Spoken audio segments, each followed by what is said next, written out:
Hey, welcome back to another episode of Let's Play Dead in Vinland, the back on track edition, if you will. Yeah, it's officially day one of the of my season off. My seasonal retirement has kicked in, and it is the middle of the morning on a weekday when the rest of the real world is at work, and here I am, trying in vain to understand where everything was left off here in Vinland. So yeah, things are gonna be back on track. Some level of normality, normalcy, normalness, normaltivity is now officially back in the works here, even with the house. I mean, like I said, the new house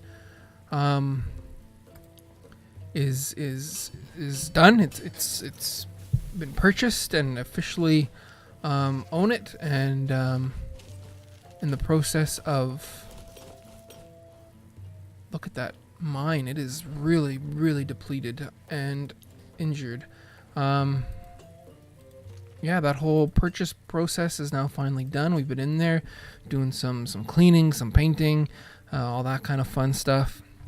But even with that going on, and the inevitable move in the coming days here, even with all that, I'm going to be able to keep a consistent schedule of that. I am certain and do promise.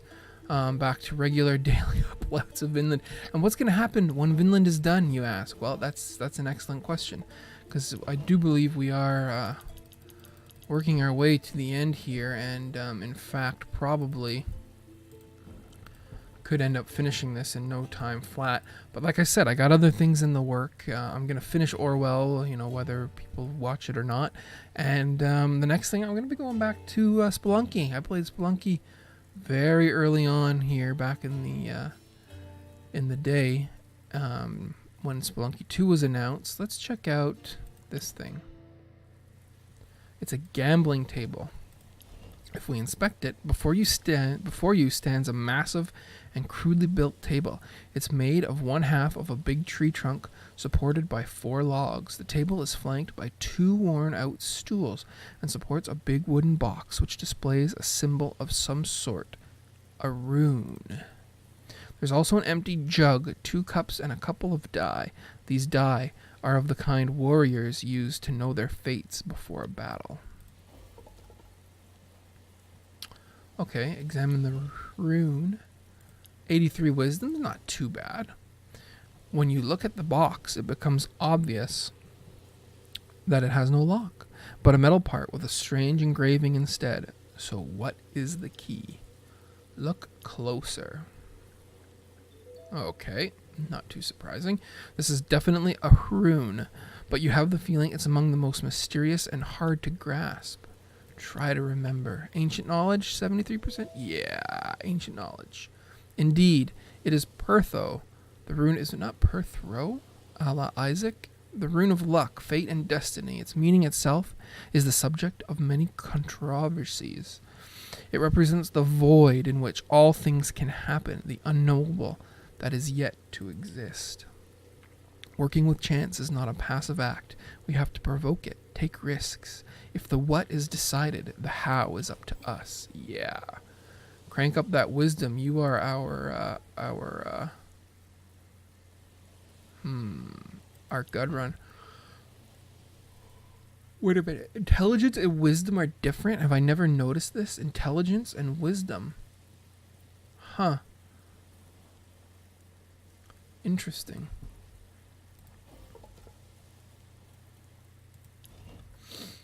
Wow. So what do we do here? Parvana is our most intelligent character. Of course, it all makes sense. Our whole game has been leading up to this moment. You take the box in your hands. It's heavy and looks quite robust. That's not the only thing looking robust. You're not sure what could be inside. Probe it for a hidden lock. Shake the box. We're going to probe. You Missing something. It has to be some kind of brain teaser, right? Oh, look closer. Come on. It's a decent enough. After half an hour of tampering with the box, you've rarely felt this helplessly dumb in front of an inanimate object. C'est la vie. We'll come back to you. But yeah. So, yeah. I mean, I had a random video that went up a few days ago when I managed to steal some time, and then it's just been non-stop, like over to the house, do this, 100 feet away, back, small town Canada, everything is wet, snowy, and just but I'm retired now, so I can put on my cardigan sweater and sit down with my newspaper and yell at the birds on my lawn. A peculiar weighting apparatus. You're in front of what seems to be a complex weighting apparatus. 5 scales on a wooden support mounted on a massive stone table. You see engraved symbols figuring the moon and the sun and what is probably a rune. The same rune is also visible on a couple of spherical stones, which are roughly the size of scales. Interesting. Check the rune. Let's gain some wisdom. Oh, but your intelligence. While the device itself is probably full of hidden mechanical parts, the engravings are fairly simple and the runes are clearly visible. Oh. What? What? Of course, it's a demise, the rune of dawn, spiritual awakening, and higher consciousness. You believe this machine is designed to help someone who's looking for the perfect balance to reach a new state of consciousness. That's us. New state of consciousness. Put a sphere in a scale. Touch an empty scale. If I'm at this weighting apparatus, the first thing I'm going to do is I'm going to put something on the scale. That's just what I'm going to do. I'm not going to touch an empty scale. What's the point? Okay. I usually don't like to use our core family members, but I think Eirik can handle this. Maybe. You crouch and heft a stone sphere. Unsurprisingly, it's as heavy as it looks. With a deep breath, you lift the stone, trying to keep your balance. Where do you put it? One of the night scales? The middle scale? One of the day scales? What the heck is a day scale? Day scale. In which scale do you drop the stone? Oh my god, the first day scale. You drop the stone sphere and the device tilts to the right. Add the other sphere. You prepare to lift the remaining sphere. Despite being the exact same size and weight that the first one, this sphere is oddly harder to move. Where do you put it? Okay, the middle scale. After a few seconds, the support tilts to one side and nothing happens. As you step back to consider your options, both spheres suddenly vanish, only to reappear where you've first seen them. So it's sunk down. Okay, let's try this again. We didn't lose anything, no condition degraded. Crouch and heft a stone. Right. The day scale. The second day scale. Add the other sphere. Lift the stone. The middle scale. Step back, only to reappear where you first seen them. Okay.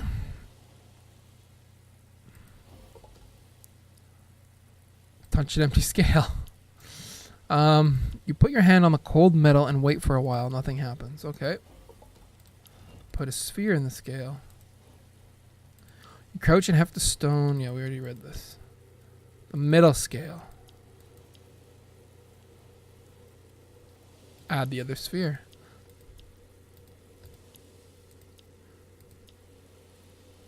The day scale. The first day scale. Drop the sphere off. You hear a muffled mechanical sound. Move back. After a few seconds, the support tilts to one side and nothing happens. As you step back to consider... Okay.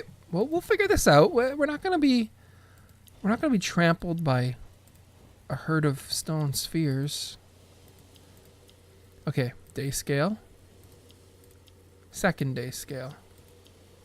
Add another. Lift the stone. The other day scale. Aha! Move back. Nothing happens. They've reappeared. Okay. Sphere in the scale. We're going to balance night and day.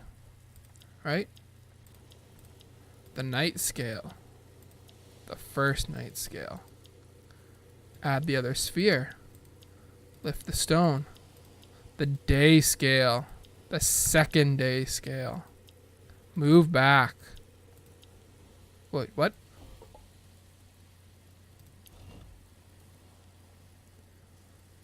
Interesting. Tomo, you got a nice balance. Which scale will you put your hand on? Ah. The day scale. As you put your hand on the scale, you're engulfed by an intense heat wave. Try to focus. We got this, Tomo. We got this. Yeah. Your saddest thoughts are pulled out of the dark corners of your mind and materialize as a black sphere that weighs heavily in the scale.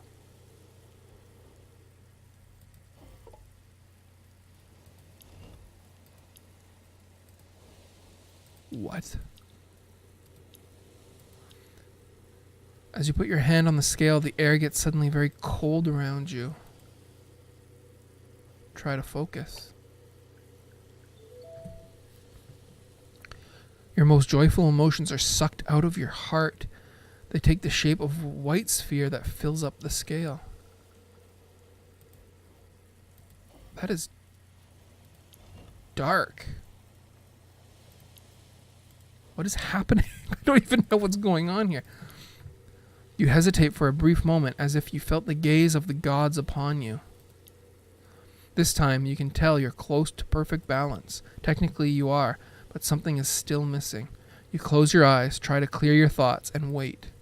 Oh, we need Brother Angelico here. When you move your hand, you lost track of time. The only clue is the painful growls of your empty stomach. Okay, Brother Angelico. Oh, he doesn't have the Constitution. There's a Constitution check first. And her wisdom is not much better. So hopefully we pass the Constitution check. This will be the tough part here. Or the wisdom check. That's lucky. I was not expecting that. Dawn, the very moment when darkness turns to light. When the infinite possibilities of a new day spawn out of nothingness, perfect balance can be reached, but never for long. Its cyclic nature forbids it. Knowing this, though, will brighten all of your remaining days. Dawn's blessing. When you open your eyes, you see a small copper-colored sphere in the central scale. What are these for? We should go back and look at these. It's gone. At least we figured it out. We cleared the map of another thing. What is those? What are those beads for? They're quest items. What if they have something to do with those blue people? Blue people, my friend.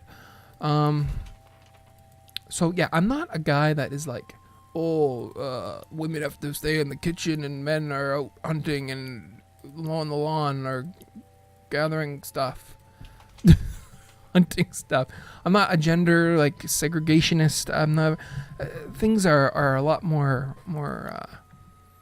fluid and open these days. Like I'm not always the most manly guy. Like in general, though, I'm the one in the garage. I'm the one, doing the physical stuff, and my wife is more homebody. But I mean, she has her moments as well. And we're in the new house the other day, and it's like I said, I don't care about these. I'm not, but it's just it was perfectly striking that there are some differences that seem persistent. In we go over to the new house, and I'm like looking at like the roof and the plumbing and the structure of the house. My wife's like, I already know where I'm gonna put my Copernicus plant there in the window. I'm like, we still have garbage to throw out of the house here. How is that where you're already focused? How could you be looking at placing plants Oh, I just shake my head. Moving stressful, y'all. It's not an easy, even when it's 100 feet. I don't know if 100 feet is easier or harder to move, to be honest with you. Because it's like we're over there like every day. And maybe dragging out the process. And we've been living around these boxes. Like I say, if I look around me, there's just boxes stacked with stuff everywhere. We've been living like that for a while. And just waiting and kind of, fixing up the house as needed. Do we have enough water? I think so. As we go along. But I don't know. I've had to move long distance once. No, twice, I guess. That freaking dog, I swear he's so useless. All he does is sleep and eat our food and pee everywhere. Ugh. It takes time to educate a little dog. You need to persevere, child. See how long it took my sister to educate you and see the result? It takes a very long time. Very funny. Can't we just abandon him in the forest? I don't want him anymore. Are you kidding me? No way. You've committed yourself, child. You have to take care of him until the end. But Mom... End of the discussion. Very good, Bloodwood. That's so unfair.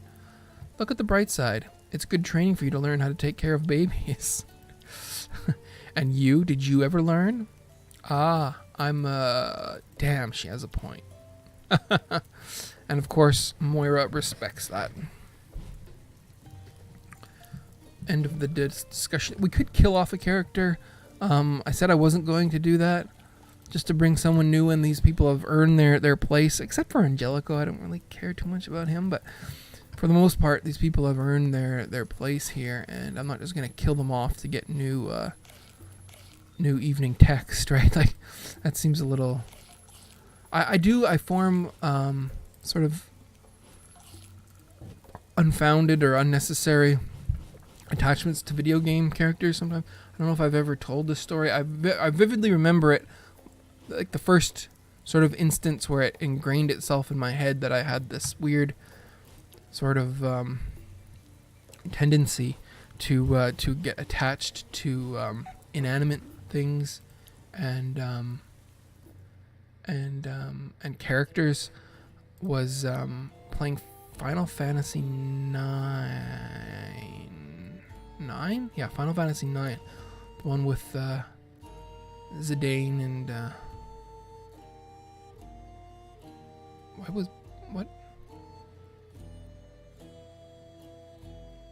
why would it affect Parvana and Moira? What? No, I don't want that. Definitely want fetch. We need those bones. Lock the current selected action, preventing it to be reset to rest every half day, as long as the energy doesn't fall below the corresponding threshold.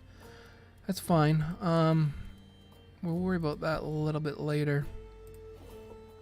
Let's get some stuff on the dryer here. And then also pick up some new stuff from here. And yeah, you guys are gonna stay on there even though we're hammering it pretty hard. Depression, eh? Depression and injury, eh? This is not where I want to be. I want to be over here. Final Fantasy 9. I never finished it. I loved that game. I played it. Vivi and Zidane. Classic for me at the time. One of the first JRPGs, Final Fantasies, that I actually played through basically to what I assume was the end. And I just never finished it. And the reason I didn't finish it is because I didn't want it to end.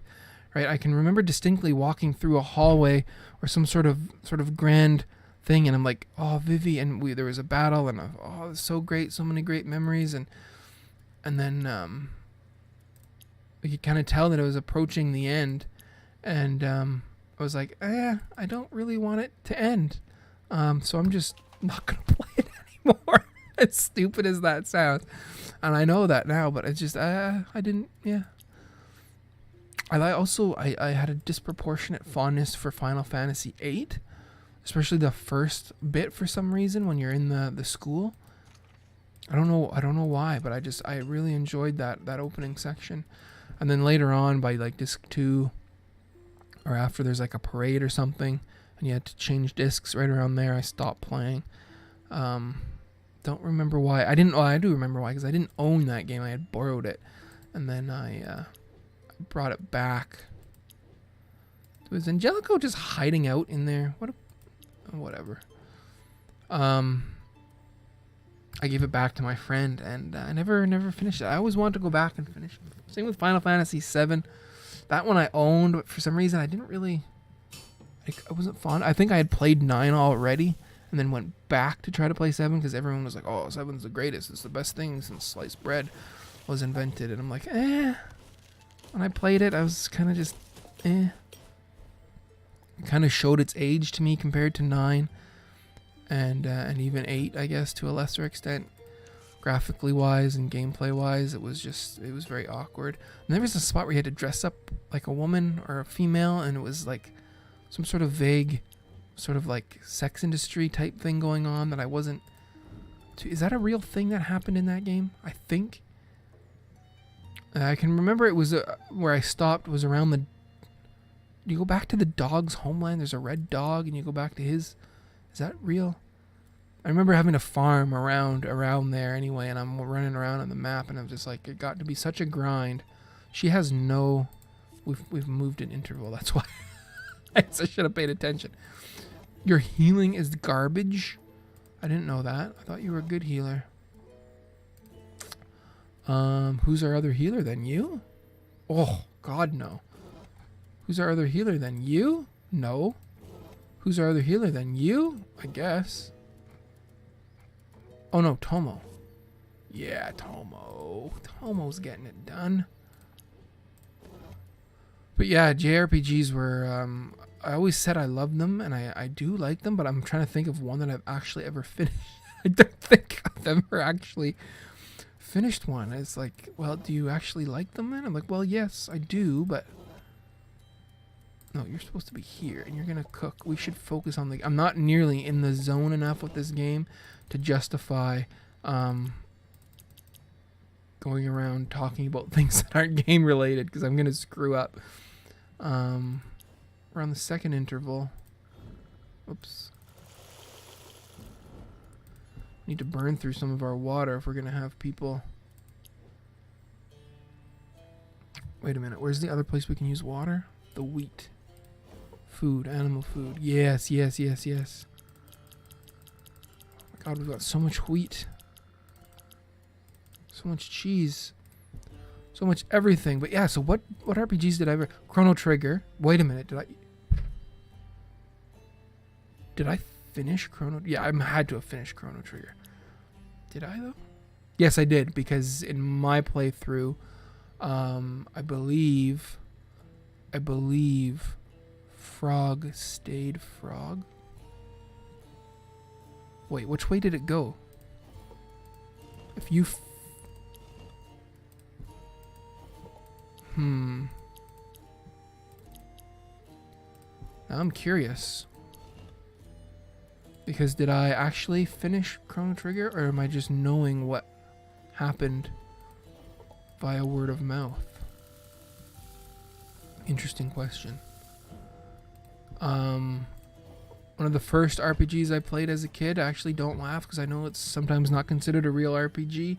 Super Mario RPG. Love that game. I know I believe it's still well regarded, and rightly so in my opinion. Fantastic game.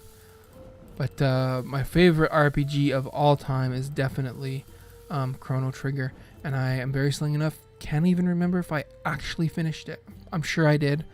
I'm quite sure I did. That's one game that never really lagged. There's always a spot where I get, so it's like, I don't want to go any further because I don't want it to end. I can tell I'm in the end times, and I don't want it to end. That's one that doesn't lag right up to the end, because you can do all those side missions throughout time when you can fly around and do what you want to do. And did I have the right thing picked? This is why I shouldn't be talking. I don't think I had wounds picked. It should automatically switch. to accommodate my ineptitude. But yeah, Chrono Trigger definitely, hands down, without a doubt, my favorite RPG, and as it's looking, possibly the only one that I've ever actually finished. We'll sort it out. I'll come back with a definite yes or no in the next one. We're back on regular scheduling. I'm retired. I'm moving, but I can do that anytime. It's 100 feet. It's like 100 feet that way. I just go down there, turn again, and I'm there. And yeah, until then, thanks very much. See you soon.